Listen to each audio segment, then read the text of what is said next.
Wrestling protest में जिस विनेश का दिया था साथ, अब उसी के खिलाफ लड़ेंगे चुनाव। जानी कौन है देश के लिए गोल्ड जीतने वाली ये पहलवान। हरियाणा के विधानसभा चुनाव में जुलाना सीट पर टक्कर कड़ी हो गई है। कांग्रेस ने ओलंपियन विनेश फोगाट को टिकट दी है। आपने विनेश के खिलाफ पूर्व पहलवान को ही उतार दिया है। आम आदमी पार्टी ने भारत की गोल्ड मेडलिस्ट और पूर्व रेसलर कविता दलाल को टिकट दिया है। कविता जुलाना के ही रहने वाली हैं। उनका जन्म जुलाना के मालवी गांव में हुआ है। साल 2009 में उनकी शादी हुई और अगले ही साल वे मां बन गई। कविता दलाल का खेल से काफी गहरा नाता है।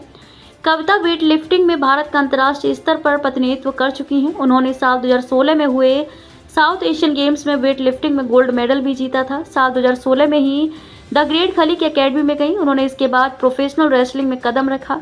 साल 2017 में उन्होंने WWE के साथ कॉन्ट्रैक्ट साइन किया। उन्होंने रेसलमेनिया 34 के साथ डेब्यू किया।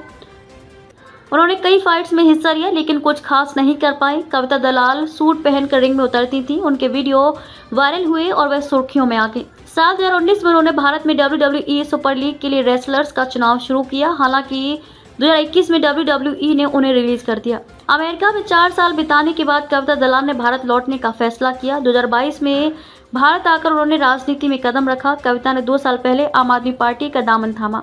बीते साल विनेश फोगाट, साक्षी मलिक और बजरंग पुनिया रेसलिंग फेडरेशन के पूर्व अध्यक्ष ब्रजभूषण सिंह के खिलाफ जंतर मंतर पर धरने पर बैठे थे। कविता दलाल भी उनका समर्थन करने जंतर मंतर पहुंची थी। जंतर मंतर पर कविता ने यह बताया था कि उन्हें भी एक पूर्व IPS अफसर की प्रताड़ना की वजह से खेल छोड़ना पड़ा था। उन्होंने कहा कि वे पहले ये सच बताने की हिम्मत नहीं जुटा पाई, लेकिन विनेश फोगाट को देखकर उनमें हिम्मत आई। जिस विनेश को देख कविता में हिम्मत आई, अब वे उन्हीं के खिलाफ चुनाव लड़ेंगे। एक तरफ है जींद की बेटी कविता, वहीं दूसरी ओर है जींद की बहू विनेश फोगाट। भारतीय रेसलर विनेश फोगाट के पति सोमवीर राठी जींद के रहने वाले हैं।